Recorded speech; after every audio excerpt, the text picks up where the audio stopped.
When we were preparing and planning for this new life, we weren't expecting Brody to be with us. Not because we didn't want to bring him along, but we just didn't think that he would live long enough to join us. Today, we're going to tell you what happened with Brody, why we decided to bring him anyway, and what it actually took to get him all the way to Panama. Welcome to Postcards at Our Pace. I'm Greg. And I'm Tammy. We're a retired couple who sold almost everything they had and are traveling the world full time with our little dog, Brody. We rescued Brody about 7.5 years ago. We were looking for a small dog after our elderly golden retriever crossed the Rainbow Bridge, and Brody's description matched what we were looking for perfectly. But then we read his story. Someone had actually recorded him after he had been thrown from a car, wandering alongside a busy road, trying to figure out what to do. We knew we had to meet him, and apparently a lot of other people wanted him as well. We made our case, and somehow they chose us. He transitioned easily into our home and into our hearts. He loves cuddling, and he happily joins us on our daily walks. But all of that changed about a year ago. Last September, he woke up one morning and just wasn't acting normally. He was hiding, he didn't want to go eat or to go outside. I was getting ready to leave the house, so I took him out on his leash to make sure he went. When he did, his urine looked like pure blood. So Greg took him to the local emergency vet. And after finishing the test, the vet came in and said that we had some tough decisions to make. He had been diagnosed with IMHA, immune-mediated hemolytic anemia.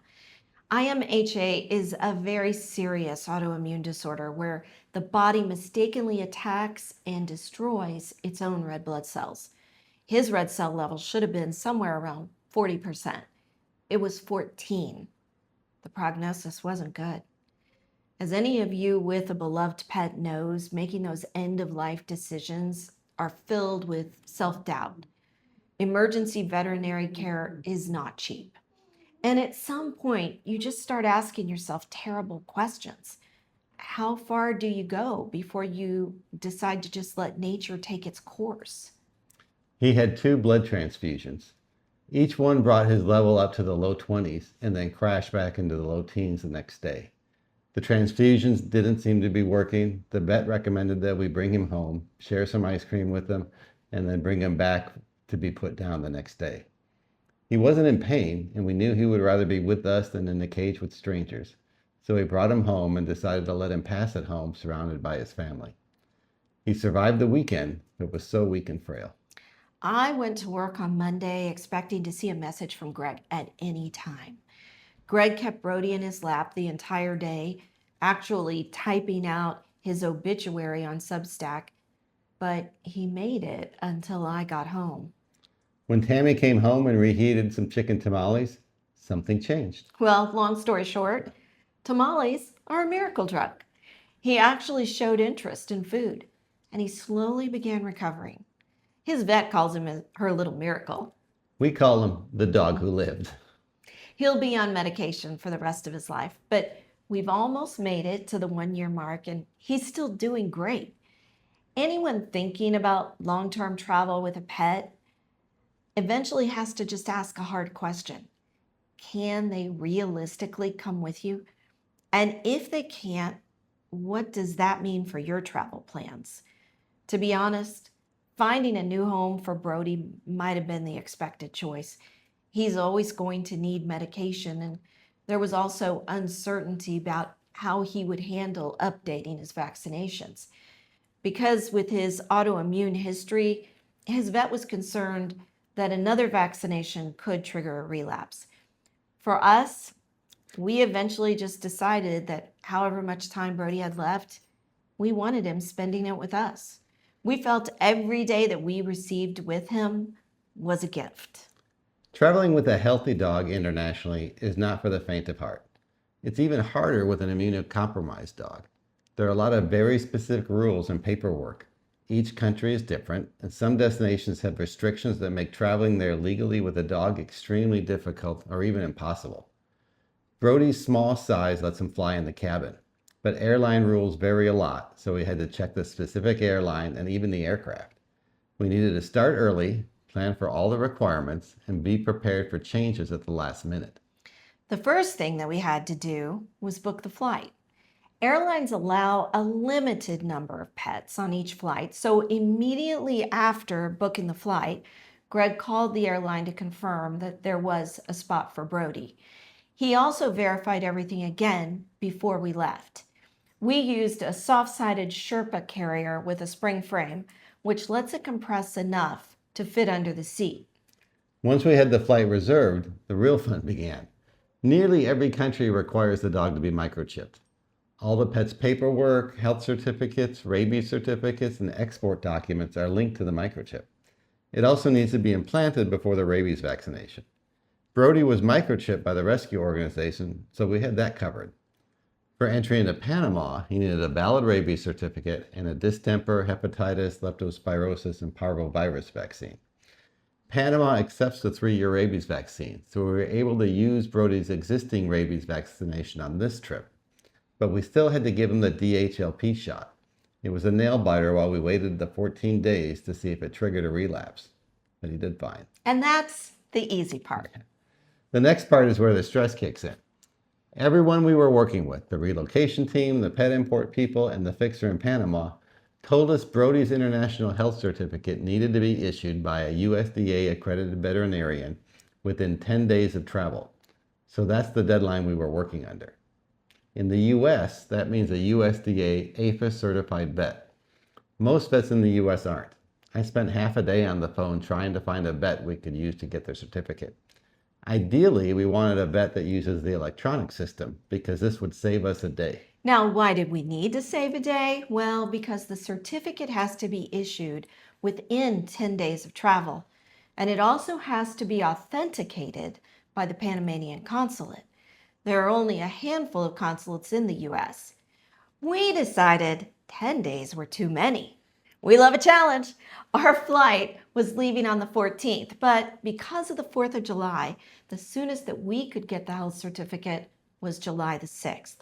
That left us only 8 days to get everything done. I emailed all the paperwork to the vet ahead of time, and she had everything ready to go. She gave him the anti-parasite treatment and sent the certificate electronically to the USDA. We got the electronically signed form back late Wednesday afternoon, July the 8th. The Panamanian consulate in LA accepts the electronic PDF of the USDA certificate. So we emailed it to them. They replied with payment instructions, of course, which involved going to their bank, depositing $125 into their account before 3 o'clock. It was about 1 o'clock on Thursday the 9th when I got their email, so I got after it. They authenticated the certificate, and then they sent it to us via overnight mail.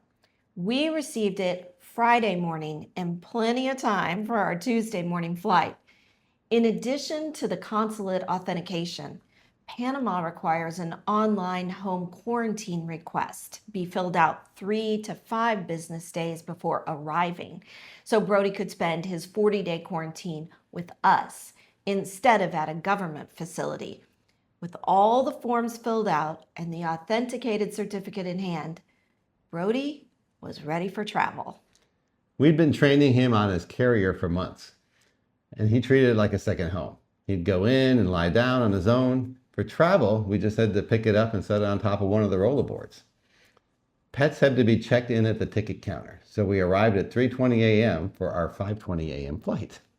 They weighed him, tagged the carrier, charged us the $200 pet fee, and then we headed to security. At the TSA checkpoint, he had to be taken out of the carrier. Tammy carried him through the metal detector since I had to use the full body scanner. He got through fine and went back into his crate with some encouragement. Airports usually have a pet relief area, so we took him there before the flight and then waited to board. Unfortunately, the flight took off late. And so when we landed for our connection, we didn't have time to let him go out. We had to go straight to our next gate. So he made the entire trip to Panama without a bathroom break. But he stayed in his crate and he didn't make a sound. In fact, the woman sitting next to us didn't even realize that we had a dog under the seat until the end of the flight. At customs, we took him into the pet receiving area. They checked to make sure he was okay.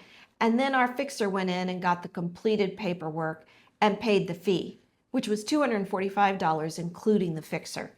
And then he was free to enter Panama under a 40-day in-home quarantine, of course. Playa Caracol, our first destination, was a 2-hour drive from the airport, and he spent it in the seat next to me, curled up on his blanket. Almost a year ago, we were sitting on the floor with him saying goodbye. Now he's living in Panama. We don't know how much time we'll have with him. None of us really know that. But he's here.